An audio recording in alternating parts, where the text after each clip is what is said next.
Hello, hello, everyday superpower, where you learn about body language, relationships, game, human dynamics, and everything in between. Today, I'm going to cover a very important component in the real world as well as popular culture that is supposedly quite enticing, quite seductive, quite attractive to the female. And that's an air of mystery, an enigma of a man, a enigmatic character, a undecipherable self, and why it works. Arguably, if you want to go for the contrary, why it might not work, but I'm going to give you some game. So, you need to know that attraction thrives on curiosity. How can you be on a woman's mind if you don't stimulate her imagination? If she thinks that she's figured you out, if she thinks that you're understood, if she thinks she knows you, if she thinks that you're just alike the rest, if your intention was to blend in, then well done, you've very successfully done so. But if you're hoping to have this woman feel some sort of way about you, you need to incorporate a degree of mystery in your engagements. The fathoms of life experience and lesson and momentum you've established in this life as a man should be self explanatory and create this degree of mystery regardless. Okay? But this is easily manufactured as well as such, to be honest with you. It's just completely up to you. But realistically speaking, mystery isn't and shouldn't be about lying or playing games, alright? It should be more so in a self reveal of layers. And given you reveal yourself at a particular pace, that which you are learning, that which you are developing, that genuine depth of character should be compounding an interest of growth tenfold in comparison to what she knows about you, so she will never, ever, ever understand. In an evolutionary sense, so from a biological angle, we as humans are naturally pattern seekers. We are orientated to recognizing patterns in people's behaviors, and that's why I speak so boldly on topics like this, because I can see the patterns, I've experienced the patterns, I've studied the patterns. You have too, because it's your subconscious survival mechanism in order to ensure that you're safe and you can procreate in due time. So, when we can't work out a pattern, when something takes us off center, it keeps us alert and invested. This is the realm of warfare and military strategy, as deception is the key in war, and if your opponent knows what you're doing, they can prepare and defeat you. Whereas if they don't, they will be fascinated. Have you ever met a man who isn't giving you the big picture and you've clocked onto that and you're aware of that? He makes you feel uncomfortable, right? There's an intelligence in that man who you don't experience often. Because so many people are forward facing, egocentric, self serving to the point where they have to tell you who they are, what they're doing, everything about them to feed and serve their ego and manufacture this self perceived sense of value in the world. If they don't know what I'm doing, it's not valued, it's not valuable. Like we can't find any degree of internalized contentment with our own actions. We need to look outwards and find our validation from others. This is a symbol of insecurity, and this is how most people operate. So the mystery signals depth, hidden value, and traits that could mean long term survival or advantage. Because, as far as evolutionarily, biologically speaking, we have to take into consideration if she can't necessarily get to the bottom of who you are, what you're doing, or why you're doing it, that means that any potential competition can't as well. You don't give away valuable information. You always have space to maneuver. It's intoxicating, it's fascinating, it's frightening to an extent. When we overexpose ourselves, we create a loss of intrigue in that person. So we tend to primarily base it upon attracting women and why a woman would be fascinated as such. But this is across the board. This is if you are advertising to a crowd, if you are creating a product, if you are a businessman, a politician, a celebrity, an artist. When we are overexposed to the people, whether it be one person or 200 people, they take you for granted and get bored of you. I'm sure you've found incredible fascination with a song, with a film, with a game, with a character who speaks, with a podcast, and initially speaking, it's been incredible. You've gone from 0 to 100. You've become aware of this character, aware of these people, aware of this product, this project. And it's been incredibly engaging until you've worked it out, until you understand who they are, until you start to recognize the patterns in what they say and what they know. And suddenly you get a bit bored of them. It's not as entertaining as once was. All right? You've heard the punchline before the joke. You know the depth. And so this superficial, externalized value that they project that once enticed you, you've gone beyond there now. You don't want to see that no more. It comes across as a bit plastic. So we're going to get into some psychological principles of why mystery is not only a necessity, it's just why it works. So people are drawn to what they don't fully know. It creates an engagement through so many different facets. As said, the need to understand is a big draw, right? The fact that you are different to the general societal norm is a big draw, right? It's peacocking in its own sense. You separate yourself from the rest by not overtly applying colors to your persona. You end up being more colorful than those who force themselves into this colorful space by weakness of ego. You don't need to do that. And like the actor, you create a blank canvas for others to project their own ideals and fantasies upon you, right? So when you hold something back, others will fill in the blanks with their imagination, right? Often in your favor, believe it or not. But it could be the vice versa. If you are wanting to attain dominance among men, perhaps, and lead men, for you to create an air of coldness and a potential volatility, a potential exposure, slight albeit concentrated display of aggressive value, they'll be frightened of what they see and what they don't see. Okay? And an example of this, in all honesty, you might find this quite bizarre initially, you know. When I heard it one or two times, I thought it was quite easy to err on the edge of feeling offended by this, but it's, you know, the relationship this particular behavior has with, you know, other people who end up being at the forefront of pop culture in their own way and seducing all the women they want, regardless of their activities and behaviors.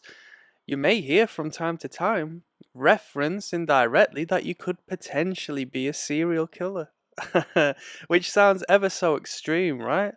But that's a projection of one's insecurity and discomfort towards the fact that you are not an open book like the general populace. You should, in fact, take it as a compliment, such as the woman calling you weird. She calls you weird because you're different. It's a test. When you don't give everything away, there is a reward system that is engaged.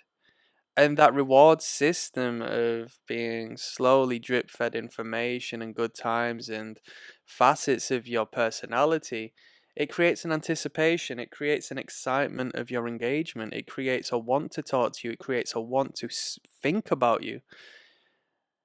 That woman's imagination is so much broader and expansive than yours as a man. That's why she likes fantasy. The brain releases dopamine, right? Not just for the reward, but for the suspense of waiting. The story and the journey is more thrilling than the end result. And of course, what you say has value because that scarcity, economically speaking, is aligned with what we deem seductive. When something's on sale, you sell more of that product when you say it's limited because it's scarce, right? People want it more.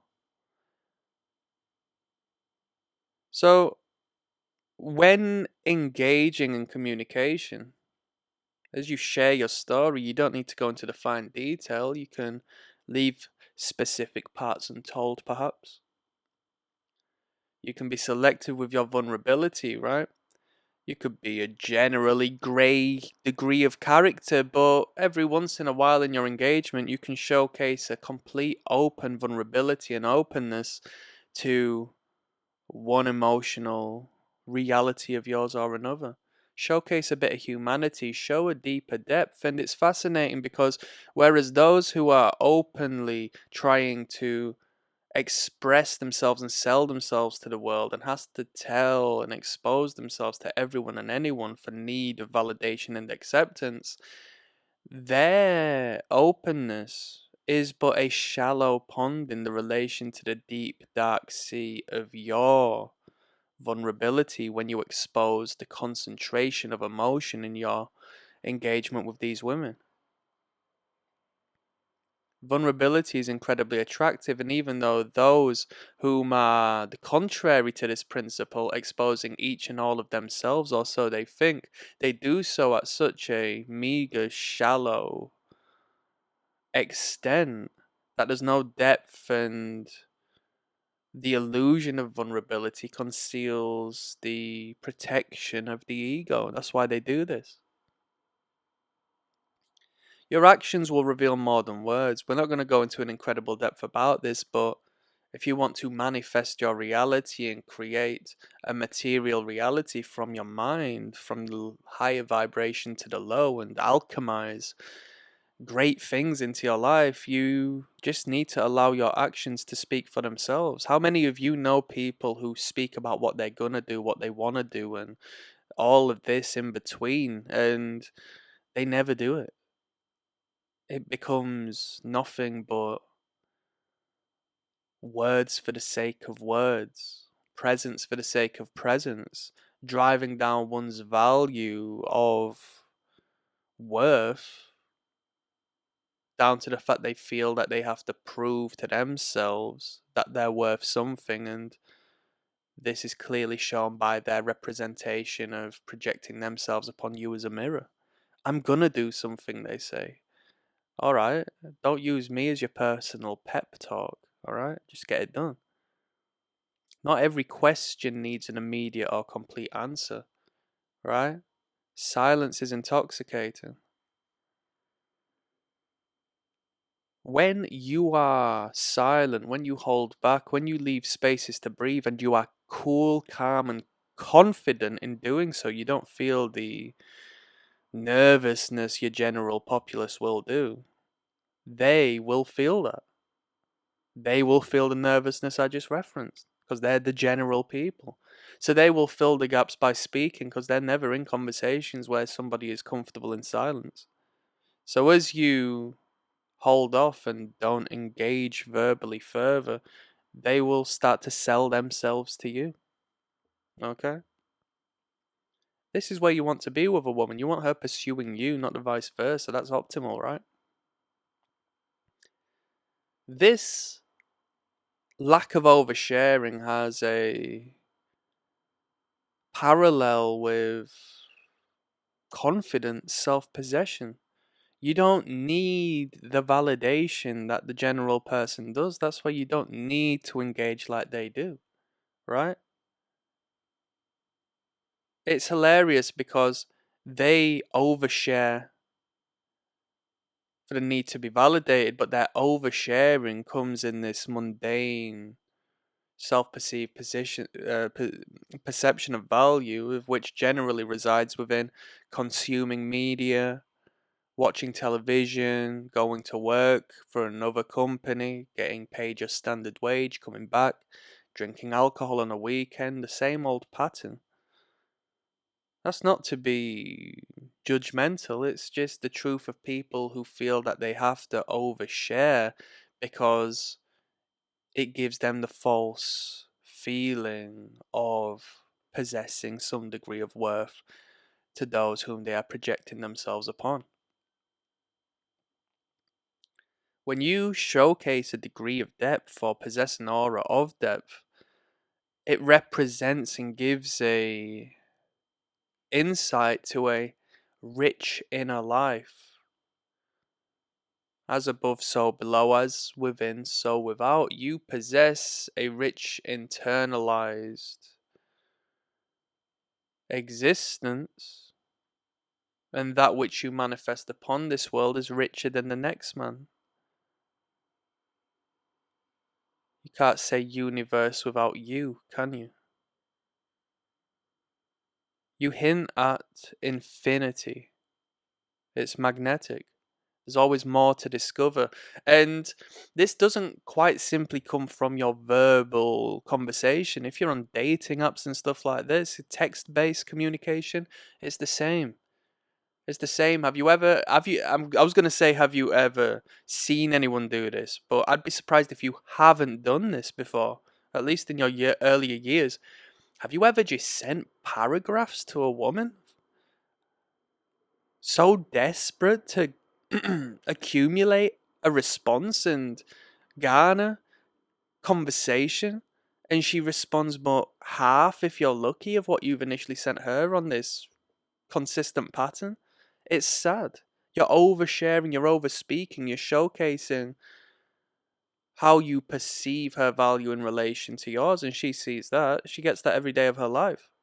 From 20,000 different men, you are but another voice in the crowd. Alright? Do me a favor and don't confuse this mystery with manipulation. Okay? You're not withholding everything. You're just being selective of what you choose to discuss. You need to be protective of oneself. You don't know that person. Why do you need to tell them where you live, who your kids are, what your date of birth is? You don't know who you're around. But withholding everything creates a degree of frustration. I went to a job interview time ago. Listen to this. This is incredible. I went to a job interview, and this was like the first time Donald Trump was running for president. And one of the questions in this job interview, it's a group interview, is what do you think about Donald Trump? And that how insane of a question is that to be politically typecast to someone who actually ended up becoming president? Because it was put forth in a judgmental means. What do you think about him? I.e., we're not going to hire you if you think anything towards this random American guy in a company that does not work with him. And I held back. I didn't answer the question. I thought it was ridiculous. I didn't get the job because straight away I'm coming across as defensive. I'm coming across as frustrating to the powers that be that want to have this belief that they understand me. So you have to show so much to particular people for them to consider you familiar. A mistake would be to pretend to be mysterious. I mean, in the red pill, that's generally what they discuss. How do I pretend to be someone of value? It's nonsense. You want to genuinely cultivate depth. You want to read. You want to take action. You want to be progressive. You want to focus on expanding your consciousness. Alright? Oversharing too early collapses tension, makes things predictable. Imagine someone's first impression of you is that you're desperate for their attention. They're never going to forget that. The subconscious is never going to forget that. You've been compartmentalized as person number A, the general person, the unattractive, unseductive man. So to close up, yeah, don't hide yourself, just pace the conversation. Give so much to build connection. Ensure that what you do give is of such value that they ponder and inquire to oneself, what more is there of this guy? Because this is fascinating. There's so much more left to explore. There's always another layer, and I wish to discover this man. The woman needs to understand you. The woman is fascinated by the man's depth until they get in a relationship, until they get married, and then she sees everything that needs to be seen by this man, from this man, they're too close to comfort, and then she divorces him, right? Welcome to the Western world. The mystery doesn't come from performance. It comes from genuinely being a person of depth, and I'm going to leave that there, okay? Click like and subscribe. Peace.